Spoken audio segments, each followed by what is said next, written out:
అక్కినేని కుటుంబంలో అక్కినేని అఖిల్ మ్యారేజ్ జరిగింది కానీ అస్సలంటే అస్సలు ఘనంగా జరగలేదు. చాలా సింపుల్‌గా జరిగింది. అయితే నాగ చైతన్య మ్యారేజ్ చాలా ఘనంగా జరిగింది. అఖిల్ మ్యారేజ్ సింపుల్‌గా జరిగిందేంటి అంటూ అందరూ కూడా ప్రతి ఒక్కరు ముఖ్యంగా ట్రోలింగ్ చేస్తున్నారు. అక్కినేని కుటుంబంపై చాలా కామెంట్స్ కూడా చేస్తున్నారు. మీకు పెళ్ళిళ్ళు వచ్చి రావటం లేదు. మళ్ళీ ఎందుకు పెళ్ళిళ్ళు వరుసగా చేసుకుంటారు అంటూ చాలా నెగెటివ్ కామెంట్స్ పెడుతున్నారు.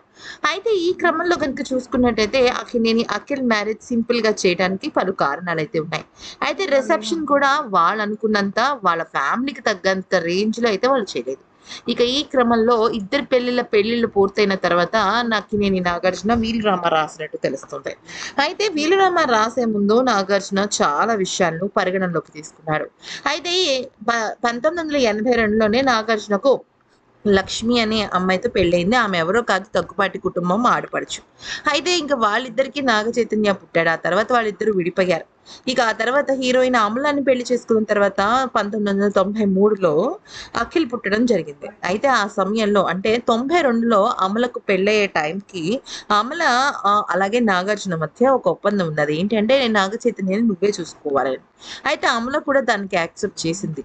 ఇక అఖిల్ కన్నా ముందు చైతన్య నా బాబు అని తను యాక్సెప్ట్ చేయబట్టే పెళ్ళికి ఒప్పుకుంది.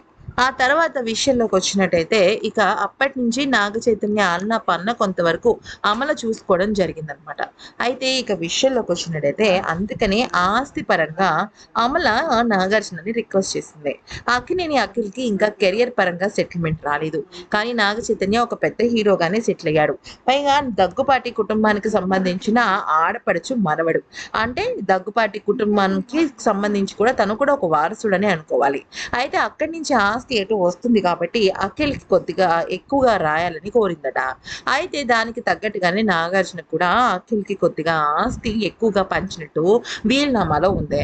అయితే ఇది విషయం తెలుసుకున్న నాగ చైతన్య మాత్రం ఏమీ అనలేదట. చాలా కూల్‌గా ఉన్నాడట. అంతేకాకుండా ఇది కేవలం ఆస్తి కాదని, ఇదొక లెగసీ అని, వారసత్వం అని, నువ్వు చాలా జాగ్రత్తగా ఈ యొక్క వారసత్వాన్ని కాపాడుకోవాలి అంటూ తన తమ్ముడికి చెప్పాడట. కానీ ఈ వీడియో కనుక నచ్చితే లైక్ చేసి సబ్స్క్రైబ్ చేసుకోండి.